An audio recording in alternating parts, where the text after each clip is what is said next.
fight Trump. The worst president ever. Donald Trump and his ICE thugs are terrorizing our communities. Democratic candidates for California governor speaking out against President Trump this weekend at the California Democratic Party state convention, making their case to some 4,000 attendees for their endorsement. And when the dust settled on the convention, there was no official endorsement. No candidate was able to garner the requisite 60% support to secure the full party support.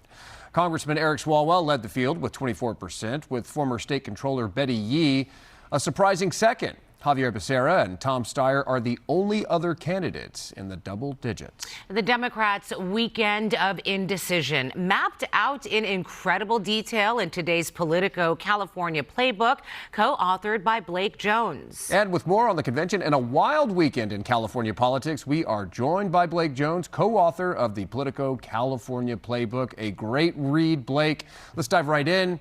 Your reaction to the results of the endorsement poll and what it could mean for the months ahead, and who do you think San Francisco is going to get behind here with some momentum? Yeah, the results actually aren't that surprising. So they just had the California Democratic Convention to see who will the Democrat Party back for the California governor candidacy. And what we see is that they didn't. They didn't pick a single candidate out of the mix. It was many of them, probably more than 8. But the reason why is because of this. I don't think the Democrats feel like they're going to be able to win the governorship in California.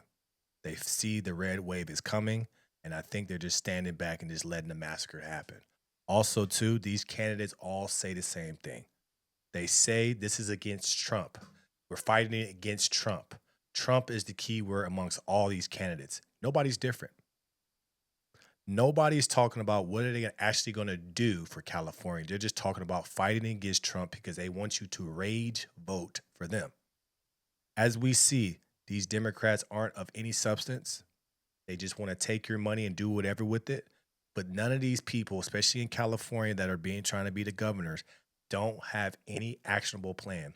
They still believe in transgenders being in women's bathrooms. They still believe in protecting the homeless, even though we spent $24 billion already. They still believe in men playing in women's sports. They are not saying anything different. They do not want change. They don't talk of any substance. They want to spark emotion so you rage vote for them. That is a new word now. New phrase, rage vote.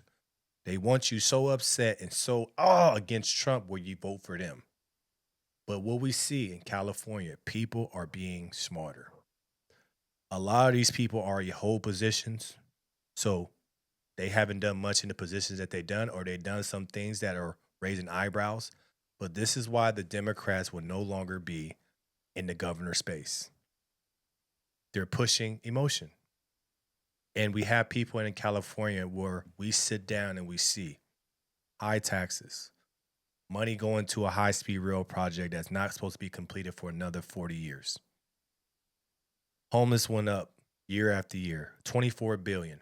Medical fraud, home care fraud, and our governor currently does nothing. Just gave $90 million to Planned Parenthood. Why? I thought we were at a deficit. What we see from these Democrats, the common playbook amongst all Democrats across the whole United States, they say the same thing. They're trying to use anybody's, hatred for Trump in a way for them to get votes instead of giving me facts.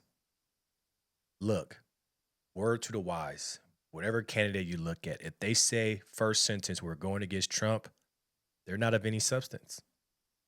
What we see from these candidates, especially on the Democrat side for the governorship, they have no plan.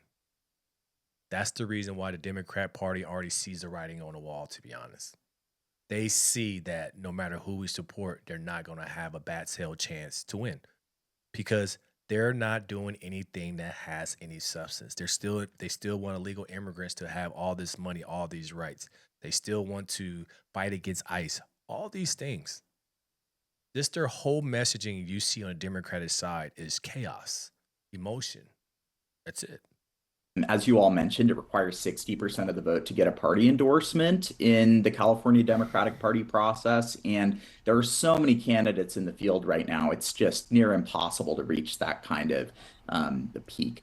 But I will say that the vote was so divided that I think that it's clear that party activists and people who are really plugged into the Democratic Party here in the state are extremely divided on the outcome, with just around 3 months until the primary here.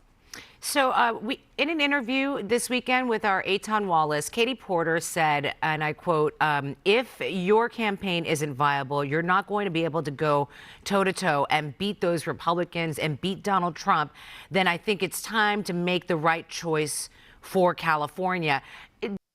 That's what he said. Beat Donald Trump. What does Trump have to do with you being governor? What did Trump do to make California so bad? That's the question I always ask Democrats in this state. They talk about Trump. I said, okay, cool. You don't like Trump. You don't have to like everybody. But what does Trump have to do with California? Trump did nothing for us to be in the deficit that we're in. Trump didn't contribute to the fraud. Trump didn't do anything. Hey, it's okay. We're not going to like everybody as a person. If that's who you don't like. But if you don't like him, anything for politics and you're trying to relay Trump to California, he has nothing to do with California. And that's where the disconnect is. That's the reason why even your own Democrat Party is not even trying to put all their support behind a certain candidate, because they all say the same thing. They have no gravitas. They have no action. They just talking about Trump.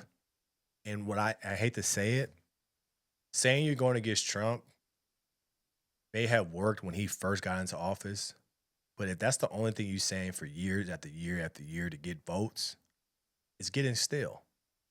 I believe what we start to see, even inside of the Democratic Party, they're tired of talking about Trump. They're tired of saying Trump is the villain, because, to be honest, the villain are the people that are in office now and they're blowing the money and being fraudulent, a.k.a. Gavin Newsom. We, the people in California, want to see action, effort, and have an actual plan on what he's going to do.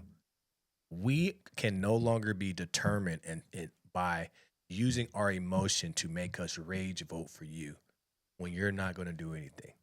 I just believe that the California voters have gotten smarter. And you also already seen that now, just this past weekend at the Democrat Party convention. Even they're getting smarter. Even those people are kind of like, what's the plan? What are we going to do to make it better? Whether you're Republican, whether you're Democrat, you're still getting hit by all the bad things that Gavin Newsom has put our state through. So this is why California will turn red. This indicator of the Democrats not able to get behind one candidate after this weekend is a big indicator that California will finally turn red. Let me know your thoughts about this in the comments below. Like, share, and subscribe to the channel. As always, want to keep this thing rock, keep it going. Tap into the Patreon. Link is in the description below. No Filter Morning Show, 10:21 a.m. Pacific Standard Time. Make sure you tap in. I appreciate you guys' support, and I'm out.